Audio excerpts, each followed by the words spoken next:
నాతో మాట్లాడుమయ్యా, నన్ను దర్శించుమయ్యా. మన ప్రభువైన రక్షకుడైన యేసుక్రీస్తు పరిశుద్ధ నామములో మీ అందరికీ శుభములు తెలియచేయుచున్నాను. మీరందరూ ప్రభు యొక్క కృపను బట్టి క్షేమంగా ఉన్నారని ఆశిస్తూ ఉన్నాను. ఈరోజు బలపరిచే వాక్యము అపోస్తలుడైన పౌలు ఎఫెసీయులకు రాసిన పత్రిక 5వ అధ్యాయము 15-16 వచనములు. దినములు చెడ్డవి కనుక మీరు సమయమును పోనీయక సద్వినియోగం చేసుకొనొచ్చు. అజ్ఞానుల వలె కాక జ్ఞానుల వలె నడుచుకున్నట్లు జాగ్రత్తగా చూచుకొనుడి. దేవుని యొక్క వాక్యంలో అపోస్తలుడైన పౌలు సమయం గురించి ప్రత్యేకమైన విషయాలను మనకు జ్ఞాపకం చేస్తూ ఉన్నాడు. అపోస్తలుడైన యాకోబు కూడా మరి ఈ సమయం గురించి ఆయన తెలియజేస్తున్న మాటలు, నేడైనను రేపైనను ఒకానొక పట్టణమునకు వెళ్ళి అక్కడ 1 సంవత్సరం నుండి వ్యాపారం చేసి లాభం సంపాదించడం రండిని చెప్పుకున్న వాళ్ళారా, రేపేమి సంభవించునో మీకు తెలియదు. మీ జీవం ఏపాటిది? మీరు కొంతసేపు కనబడి అంతలో మాయమైపో ఆవిరి వంటి వారే కనుక ప్రభు చిత్తమైతే మనం బ్రతికి ఉండి ఇది అది చేతమని చెప్పుకొనవలెను. ఇప్పుడైతే మీరు మీ డంబముల యందు అతిశయపడుచున్నారు. ఇట్టి అతిశయమంతయు చెడ్డది. కాబట్టి మేలైనది చేయనెరిగియు అలాగూ చేయని వానికి పాపము కలుగును. అంతేకాకుండా దేవుని యొక్క వాక్యములో ప్రసంగి గ్రంథకర్త తెలియజేస్తున్న మాటలు కూడా జ్ఞాపకం చేసుకుందాం. ప్రతిదానికి సమయము కలదు. ఆకాశము క్రింద ప్రతి ప్రయత్నమునకు సమయము కలదు. పుట్టుటకు, చచ్చుటకు, నాటుటకు, నాటబడిన దాన్ని పెరికివేయుటకు, చంపుటకు, బాగు చేయుటకు, పడగొట్టుటకు, కట్టుటకు, ఏడ్చుటకు, నవ్వుటకు, దుఃఖించుటకు, నాట్యమాటుకు, రాళ్లను పారవేయుటకును, రాళ్లను కుప్పవేయుటకు, కౌగిలించుటకు, కౌగిలించుకుంటా మానుటకు, వెదకుటకు, పోగొట్టుకొనుటకు, దాచుకొనుటకును, పారవేయుటకును, చింపుటకును, కుట్టుటకును, మౌనంగా ఉండుటకును, మాట్లాడుటకు, ప్రేమించుటకు, ద్వేషించుటకు, యుద్ధము చేయుటకు, సమాధానపడుటకు, ప్రతిదానికి సమయం ఉందని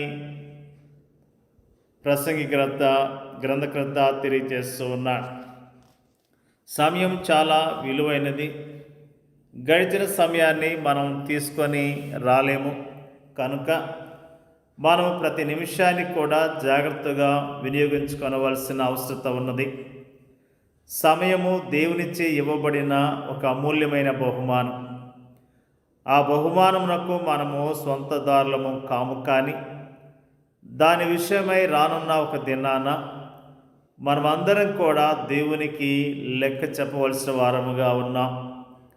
సమయము మన స్వంత కాదు, కానీ దానికి మనము కేవలము నిర్వాహకులు మాత్రమే. నేటి మన ధ్యాన వచనములోని అజ్ఞానులు, జ్ఞానులు అనే మాటలు లోతైన భావాన్ని మనకు తెలియజేస్తున్నాయి. ఈ లోకములో మనం జీవించే విధానాలు 2 అన్నట్లుగా అవి మనకు తెలుపుతున్నాయి. ఈ లోకంలో మనము అజ్ఞానుల వలెనైనా జీవించవచ్చు, లేక జ్ఞానుల వలనైనా జీవించవచ్చు అని అవి మనకు జ్ఞాపకం చేస్తున్నాయి. మొట్టమొదటిగా సమయమును జ్ఞానయుక్తముగా ఉపయోగించటం ఎలా అనే విషయాన్ని మనము ధ్యానిద్దాం. ఈ లోకములో మన దినములు మనవి కావు, అవి దేవునివి. ఈ వాస్తవాన్ని గుర్తించిన వారు తమ జీవన విధానాన్ని గురించి జాగ్రత్త వహిస్తారు. వారు తమ జీవితంలో దేవుని చిత్తమేంటో తెలుసుకొని దానికి అనుగుణముగా తమ ప్రణాళికలను, కార్యకలాపములను రూపొందించుకుంటారు. దినదినము వారు దేవునితోటి సన్నిహిత సహవాసములో కొనసాగుతూ ఆయన నడిపింపును కోరుకున్నప్పుడు ఆయన వారి ఆత్మీయ నేత్రాలను తెరుస్తాడు. వారు సరైన మార్గంలో నడిచేందుకు ఆయన వారికి జ్ఞానాన్ని అనుగ్రహిస్తాడు. అయితే అజ్ఞానుల పరిస్థితి అందుకు వేరుగా ఉంటుంది. తమ జీవన విధానానికి వారు అంతగా ప్రాముఖ్యతను ఇవ్వరు. వారి జీవితాలు ప్రణాళికాబద్ధముగా ఉండవు, కానీ గాలికి అటు ఇటు కొట్టుకొని పోయే పొట్టులాగా ఉంటాయి. వారి జీవితాలకు గమ్యమంటూ ఉండదు. తాము ఎప్పుడు ఎక్కడ ఏం చేస్తారో వారికే తెలియదు. వారి జీవితాలు సోమర్తనముగాను బద్ధకంగాను ఉంటాయి. తమ జీవితాల్లో దేవుని ఉద్దేశం ఏంటో వారికి తెలియదు. ఫలితముగా వారు ఐహిక సుఖభోగముల కోసము తాపత్రయపడుతూ తమ జీవితాలను సర్వనాశనం చేసుకుంటారు.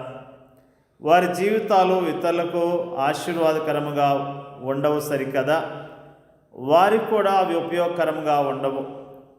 ఇక కొందరైతే ఏదో సాధించాలని, ఏదో సంపాదించాలని, ఏదో పొందాలని విరామం లేకుండా యంత్రాల్లా పనిచేస్తూ జీవిస్తుంటారు. తాము సమయాన్ని సద్వినియోగం చేస్తున్నామని వారు అనుకుంటారు, కానీ వాస్తవానికి వారు తమ సమయాన్ని వృధా చేస్తున్నారు. ఎందుకంటే వారు దేవుని చిత్తానుసారంగా జీవించడం లేదు కాబట్టి, నిత్య జీవము కొరకు వారు సిద్ధపడటం లేదు కాబట్టి, ఈ జీవితం తర్వాత వారికి నిత్య జీవము లేదు కాబట్టి, నీవు సమయాన్ని సద్వినియోగం చేయాలని ఆశిస్తున్నావా? అలాగైతే నీ జీవితంలో ప్రతి దినాన్ని నీవు ప్రభువుతో ప్రారంభించు. ఆయన చిత్తానికి విధేయత చూపిస్తూ జీవించు. ఆయన నడిపింపును కోరుకుంటూ ఆయన ఉద్దేశానుసారముగా జీవించు. నిజంగా మనమందరం కూడా సమయం విషయంలో శ్రద్ధ కలిగి ప్రభు కొరకు మనము జీవించవలసిన వారమై ఉన్నాం. ఈ అంత్య దినాలు అపాయకరమైన దినాలని దేవుని యొక్క వాక్యము తెలియజేస్తున్నది. భక్తులు మరి సమయాన్ని సద్వినియోగం చేసుకొని ఎంతగానో దీవించబడ్డట్లుగా దేవుని యొక్క వాక్యము ఎంతో స్పష్టంగా తెలియజేస్తున్నది. దేవుడు మనకిచ్చిన సమయాన్ని చక్కగా వాడుకుందాం, ప్రభుని గణపరుద్దాం, ప్రభు కొరకు జీవిద్దాం. దేవుడి యొక్క వాక్యాన్ని దీవించునుగాక. పరిశుద్ధుడైన మా తండ్రి, నీకు వందనాలు, స్తోత్రాలు తెలియజేస్తూ ఉన్నా. దినములు చెడ్డవే కనుక మీరు సమయమును పోనీయక సద్వినియోగం చేసుకొనచ్చు, అజ్ఞానుల వలె కాక జ్ఞానుల వలె నడుచుకున్నట్లు జాగ్రత్తగా చూసుకొనుడి అనే మాటలు మాకు జ్ఞాపకం చేసినందుకు స్తోత్రాలు తెలియజేస్తూ ఉన్నాం. ప్రభువా, మా ఆయుష్ను నీవిచ్చిందే ప్రభువా. అయా, నీ యొక్క కృపను బట్టి మమ్మల్ని బ్రతికిస్తున్నారు. అయా, మీరే ప్రభువా అయా మమ్మల్ని బ్రతికిస్తున్నారు. నడిపిస్తున్న విధానం బట్టి నీకు వందనాలు, స్తోత్రాలు. మాకు ఇచ్చిన సమయాన్ని మేము చక్కగా జాగ్రత్తగా వాడుకొని నిన్ను మహిమపరచడానికి సహాయం చేయమని అడుగుచున్నాం. వాక్యం వింటున్న ప్రతి సహోదరిని, సహోదరుడు, వారి కుటుంబాలను జ్ఞాపకం చేసుకొని దీవించండి అయ్యా. నీకు స్తోత్రాలు ప్రభువా. వారందరూ ప్రభువా నీ కొరకు జీవించడానికి మీరు సహాయం చేయండి అయ్యా. నీకు స్తోత్రాలు. నిజంగా ప్రభువా, నీ నామములో పరిచర్య చేస్తున్న సేవకులను, వారి కుటుంబాలను దీవించి ఆశీర్వదించండి. నీ నామం ఎరిగిన ప్రతి విశ్వాసిని దీవించండి. వారికి ఉన్న ప్రతి అవసరత మీరు తీర్చమని ప్రార్థన చేస్తున్నాం. ప్రభువా, మా దేశాన్ని మీరు కరుణించండి. మా దేశ ప్రజలను కనికరించి రక్షించండి, కాపాడమని ప్రార్థన చేస్తున్నాం. మణిపూర్ రాష్ట్రంలో ఉన్న క్రైస్తవులను మీరు జ్ఞాపకం చేసుకోండి అయ్యా. నీకు స్తోత్రాలు. ఆ రాష్ట్రంలో ప్రభువా అనేకమైన భయంకరమైన పరిస్థితులు ఉన్నాయి.